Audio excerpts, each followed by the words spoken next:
Welcome to the Unraveling the Scriptures channel. Often, many people question their origins and the ancestry of individuals of Japanese and indigenous descent. They wonder if the Bible mentions the origin of these groups and if there's any biblical character that can be related to the Japanese, Chinese, and indigenous peoples. Surprisingly, the Bible and ancient Jewish traditions offer answers to these questions, despite some claiming that China is never mentioned in biblical texts regarding Chinese ancestors. However, the truth is that the Bible does mention more than one character in this context.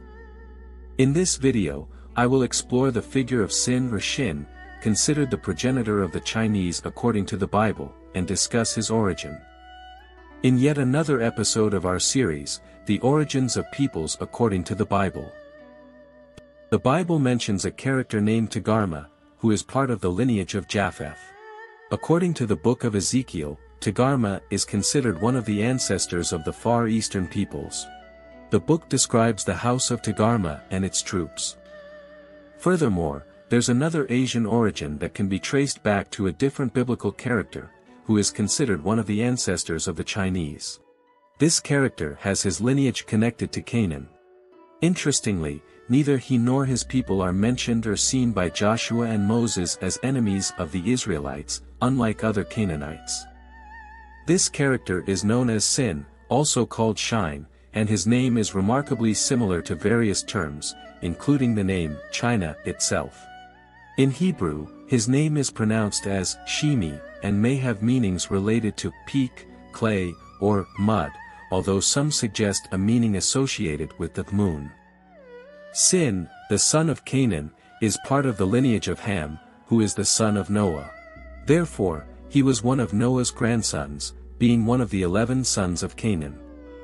Sin is indirectly mentioned in the Bible through his descendants, known as Sinians in the Portuguese version and Sinites in the English version. These different ways of naming the people can be confusing. It is believed that the Sinians, who were Sin's people, the Chinese, had their origins in Zim, a coastal city north of Phoenicia. Interestingly, the Sinians were not one of the Canaanite tribes that Joshua received divine orders to destroy, which possibly places them under the influence of the prefix Shin, related to Proto-Chinese settlement in the east or lands called Sinear, or Mason, the land of Sin.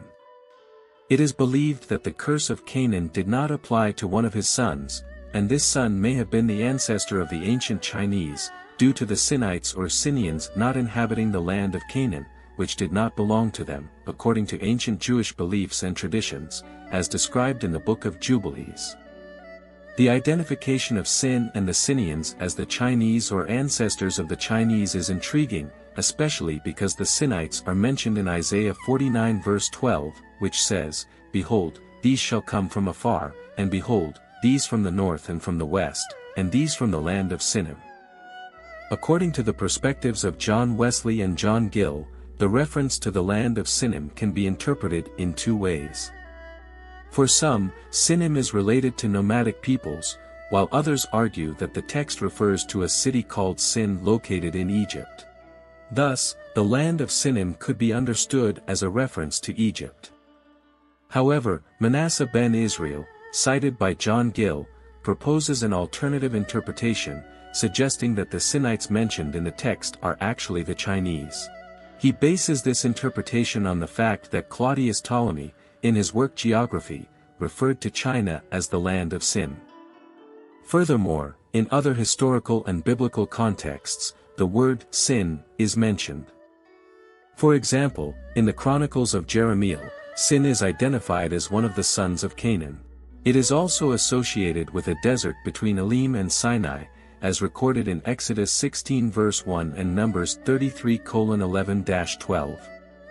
In the context of ancient Mesopotamian religions, Sin was the name of the moon god, the father of the sun god Samas, Sumerian, Utu, and in some myths, of Ishtar, Sumerian, Inanna, the deity of Venus.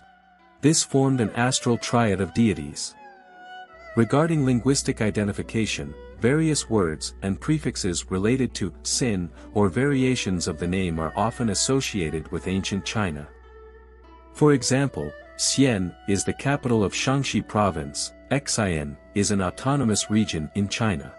There are also other variations such as Shanghai, a major Chinese city, Shaanxi, a Chinese province, Shandong, another Chinese city, Shenyang, another Chinese city, and Tianjin, also a Chinese city. These terms and ancient references often allude to Chinese origin, suggesting that the ancient Chinese may have some connection to the Sinians, or Sinites, mentioned in the text. In addition to Sin being considered one of the ancestors of Asian peoples, including not only the Chinese but also the Japanese, Koreans, Filipinos, Indonesians, and other ancient groups, it is believed that over time, his descendants mixed with the descendants of Togarma, resulting in different lineages. These divisions would include the native indigenous peoples of the Americas, who arrived long ago from Asia, as well as the Chinese, Japanese, Koreans, Filipinos, Indonesians, Mongolians, and others, all considered descendants of Sin, possibly influenced by the lineage of Togarma. People with lighter skin tones may have descended from Togarma, while those with shades of brown skin, ranging from light brown to medium beige, may have origins in Sin, the son of Canaan. This relationship can explain the phenotypic variations in skin tones found among Native Americans compared to some Asian peoples. Scientific research has already confirmed the Asian origin of some Native American peoples, resulting from ancient contacts and interactions between these cultures. These cultural exchanges gave rise to new languages and dialects, known as Far Asian languages and Proto-Caribbean languages. Some even point out similarities in intonation and speaking patterns between the Japanese language and some Native American languages. Some linguists propose this assumption, also highlighting possible sound similarities, especially between the Japanese language and some Native American languages in North America. Indeed, the relationship between the Chinese and their possible descent from Sin and Togarma is widely discussed and often based on historical and mythological evidence. Their land, often called Sinan, has been associated with these ancestors, with Sin and Togarma considered the progenitors of the ancient Mongolic Chinese family.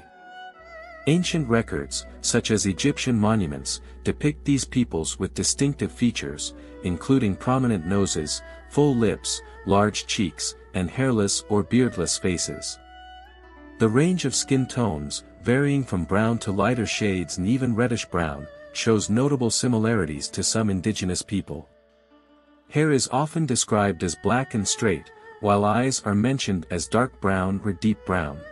Some representations also suggest slightly slanted eyes. The name Togarma itself, which means pulled or broken, could indeed be a reference to the appearance of their eyes. The term Kiti in Hittite cuneiform, which translates as Kaitai, represented a powerful nation in the Far East, known as Kaitai, and this reference has persisted over the centuries in the term Katai. These historical and etymological connections are fascinating and continue to be the subject of study and discussion among historians and linguists. The Katai were an ethnic group that belonged to the ancient Chinese primordial family. The connections between the Chinese and the Katai were evident in various aspects, such as their clothing, the style of shoes they wore, and the way they braided their hair, among other details. Historical representations often depicted them with prominent cheeks, and craniologists noted common similarities between them and other Mongolic ethnic groups. The figure of Sin plays a significant role in the Far East, being associated with the possible origin of Chinese civilization. The Chinese themselves often point to the capital Shenxi, whose name suggests Father Sin, as the most likely place of origin of their civilization. Furthermore, Shangfu, mentioned in Assyrian records as the Boshan, is translated today as the place of the western capital of China. The Chinese have a tradition that refers to Fuxi or Fohai, a figure who, similar to the biblical Noah, appeared in the mountains of Qin and was surrounded by a rainbow, evoking parallels with the biblical account after a flood that covered the world. Fuxi also offered animal sacrifices to God. This tradition is about the origins of the Chinese and is very similar to the record in the book of Genesis. Sin, in turn, was part of the third generation after Noah, which could provide an appropriate temporal context for the initial emergence of Chinese culture. Sin, in turn, was part of the third generation after Noah, which could provide an appropriate temporal context for the initial emergence of Chinese culture. This connection with sin is also evident in the nomenclature, since people who came from the Far East for trading purposes were called Sini, Sin, by the Scythians. Ptolemy, a Greek astronomer, referred to China as the land of Sinim or Sini. Furthermore, the book of Isaiah 49 verse 12 mentions Sinim, indicating that they came from afar, not from the north or west. The Arabs, in turn, used terms such as Sin, Chin, Mahakin and Makin to refer to China. Sini was associated with people who inhabited remote regions of Asia. However, I am interested in hearing your perspective on the intriguing origin story of the Chinese people. It is remarkable how much information there is available about Chinese ancestry, often related to the ancient Sinians and Sinites, whose roots go back to Canaan and Togarmah. For some time now, I have been planning to create an additional video that explores the links between the Chinese and the Canaanites, as well as their relationship with the Europeans. Please share your suggestions about other ethnic groups whose biblical origins could also be addressed. Thank you for following us this far, and don't forget to like and share with friends and family who share an interest in biblical genealogies. God bless you. See you soon.